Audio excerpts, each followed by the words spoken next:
Hi everyone, this is Aarti De Rosario, naturopath at Guts of the Matter.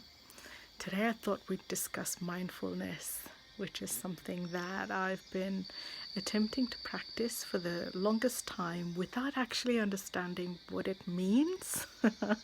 I've only recently fully grasped the concept of what mindfulness means. To me, there are two parts to it.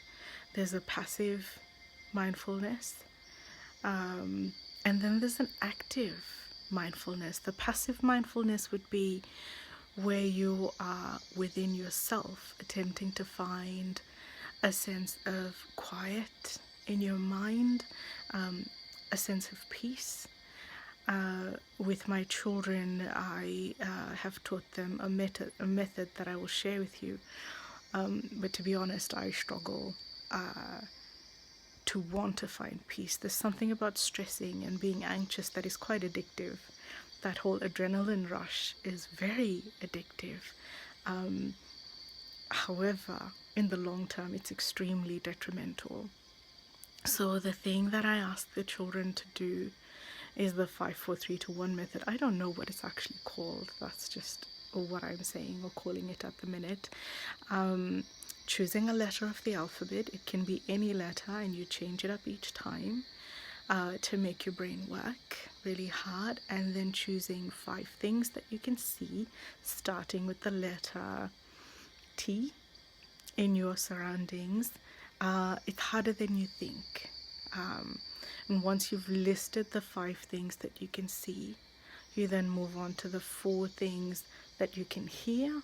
And you can do this in any order. I just prefer to go with the easiest to the more hard.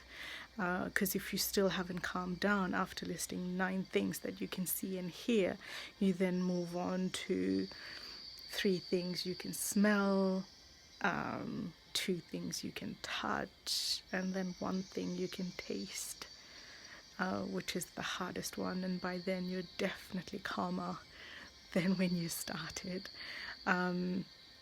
or should be. Usually a good way to start is just with a bit of box breathing or a simple breathing technique, and if that doesn't work, then moving on to the more complex 5 4 3 2 1 method. However, the active form of mindfulness is when you're actually mindful of other people.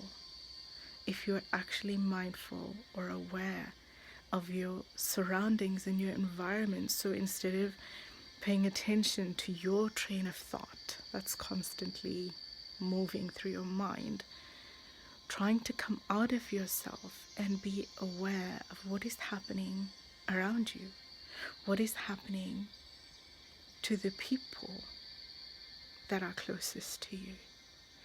Quite often we have conversations with our family members or the people that live with us, and we're not really paying attention. It's just almost rote or automatic or reflexive, the flow of our conversation. It's the same thing over and over and over.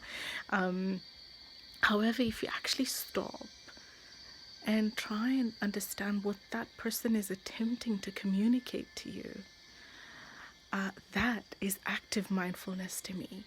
And that is an incredibly hard thing to do, to stop and actually hear what's not being said by the person that's communicating a need to you using words that might not sound like a lot. Someone saying, how about we go out for a walk? And your response is, oh God, I'm not in the mood, or I've already taken my walk, I don't need to go out again. Or, just a flip response without understanding where that request is coming from, or without looking at the person that's requesting that to see where are they at, what are they feeling, are they asking just out of politeness because they don't want to make us feel left out, or are they asking because they have an actual need for companionship right now, where they're feeling like they need to communicate with someone, or they need a little bit help de-stressing, or going over their day, or a bit of a chat. Usually I would recommend this type of active mindfulness is incredibly important in relationships that are important to you. Without it, it's very easy to start getting disconnected and have a bit of distance and maybe too much space. And it's so easy to take people for granted. It's so easy when you're looking at the same face day in, day out, hearing the same stories day in, day out. It's so easy to stop listening and disengage and go to another place in your mind where things are more exciting, or go to another space in your life where it's a little bit more challenging and you're getting a little bit more feedback that's valuable or productive, as opposed to the same nagging or reflexive routine conversations that you experience in your everyday life. I challenge you to try it. It's exhausting, but worth it. You'll discover something you've never seen before. Thanks for listening.